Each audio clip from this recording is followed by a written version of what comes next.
ক্ষমতাচ্যুত আওয়ামী সরকারের মেয়াদে লুটপাটের শিকার হয়ে চরম অস্থির হয়ে ওঠে ইসলামী ধারার ৫ ব্যাংক।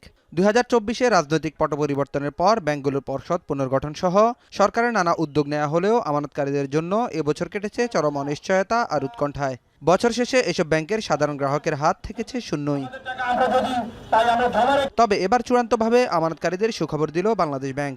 কেন্দ্রীয় ব্যাংকের মুখপাত্র বলছেন, আগামী সপ্তাহ থেকে ধাপে ধাপে সর্বোচ্চ ২ লাখ টাকা তুলতে পারবেন গ্রাহকরা।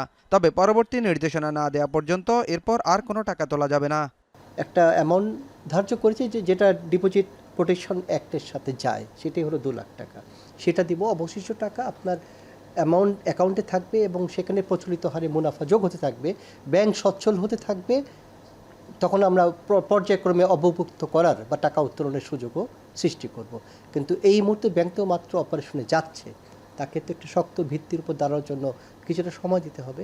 যত দ্রুত ব্যাংকটা ঘুরে দাঁড়াবে তত দ্রুত অবশিষ্ট টাকাও ব্যাংক যাদের গ্রাহকরা উত্তোলনের সুযোগ পাবে। কোন প্রক্রিয়ায় আমানতকারীরা তাদের অর্থ তুলতে পারবেন, এমন প্রশ্নের জবাবে মুখপাত্র বলেন, নতুন ব্যাংকে অ্যাকাউন্ট হস্তান্তর না হওয়া পর্যন্ত পুরনো চেক বইয়ের মাধ্যমেই তোলা যাবে টাকা।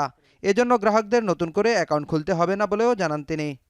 নতুন করে চেক বই তো তৈরি করা হয়নি এখন, সময় সাপেক্ষ ব্যাপার। স্বাভাবিকভাবে আপনি যদি মনে করেন SIBL মিরপুর শাখার একজন গ্রাহক, আপনি SIBL মিরপুর শাখাতেই যাবেন, আপনার যে এক্সিস্টিং চেক বই আছে সেই চেক বইয়ের মাধ্যমে টাকা উত্তোলন করতে পারবেন। এর আগে সম্মিলিত ইসলাম ব্যাংকের প্রধান কার্যালয় খোলা হয় রাজধানীর সেনা কল্যাণ ভবনে। নিয়োগ দেওয়া হয় ব্যাংকের চেয়ারম্যান সহ পরিচালনা পর্ষদ। নাইম কামাল, এখন, ঢাকা। শিয়া বাটার ও ভিটামিন ই সমৃদ্ধ লিলি বিউটি সোপ, তারুণ্যময় উজ্জ্বল ত্বকের জন্য। রিমার্ক,